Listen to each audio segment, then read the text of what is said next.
สรุปความสามัคคีและความก้าวหน้าวันกรรมกรสากลกับพลังงานแห่ง EDL Gen เนื่องในโอกาสวันกรรมกรสากลครบรอบ139 ปี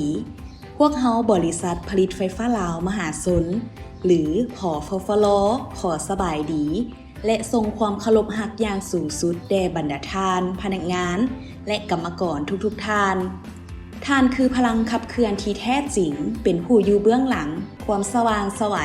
และความเจริญก้าวหน้าของประเทศชาติโดยเฉพาะอย่างยิ่งในช่วงเดือนพฤษภาที่อากาศร้อนอบอ้าวนี้ความต้องการพลังงานไฟฟ้าพุ่งสูงขึ้น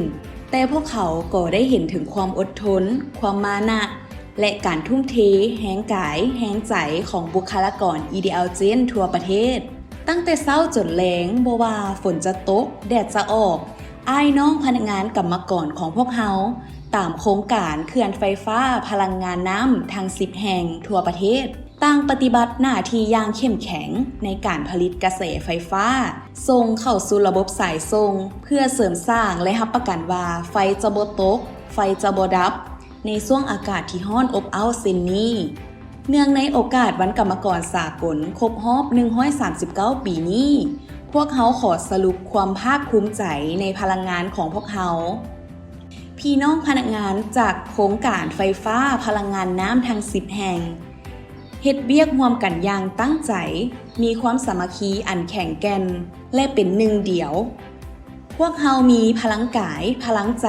และความทุ่มเทจากพนักงานกรรมกรทุกท่านเป็นแรงขับเคลื่อนสำคัญสู่การพัฒนาที่ยืนยงในระดับชาติและในมื้อนี้ความโทรมเสยของพวกเขาบ่ได้จำกัดอยู่เพียงแต่ผู้ที่ปฏิบัติงานอยู่หน้าเขื่อนเท่านั้นพวกเขาขอย่องย้อและขอบใจจากใจจริงแด่พี่น้องพนักงานและกรรมกรทุกภาคส่วนของผอฟฟลที่อยู่เบื้องหลังความสำเร็จทั้งหมดผู้ที่อุทิศแรงกายแรงใจและความรับผิดชอบอันสูงส่งผู้ที่ตื่นแต่เช้าและเฮ็ดเวียกจนดึกดื่นเพื่อให้ทุกอย่างเป็นไปได้อย่างเลียนไหลผู้ที่ประจำการในวันเสาร์อาทิตย์และนอกโมงเฮ็ดเวียกเพื่อความมั่นคงของระบบพี่น้องผอฟฟลทุกท่านใช้แรงกายและทักษะความสามารถสร้างกระแสไฟฟ้าเพื่อความสว่างไสวให้แก่ประเทศชาติของพวกเขาบรรดาทานพนักงานผอฟฟลที่ฮักแพงทุกท่านคือความภาคภูมิใจและเป็นกำลังใจอันยิ่งใหญ่ของพวกเขาขอขอบใจอย่างสุดซึ้งสำหรับทุกการแบกหาบภาระหน้าที่ด้วยหัวใจอันเข้มแข็ง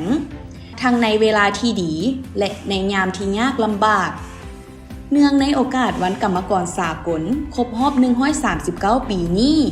ขออวยพรให้ทุกท่านมีสุขภาพพละนามัยที่แข็งแรงมีความสุขในการใช้ชีวิตและการเฮ็ดเวียกและประสบผลสำเร็จยิ่งขึ้นไป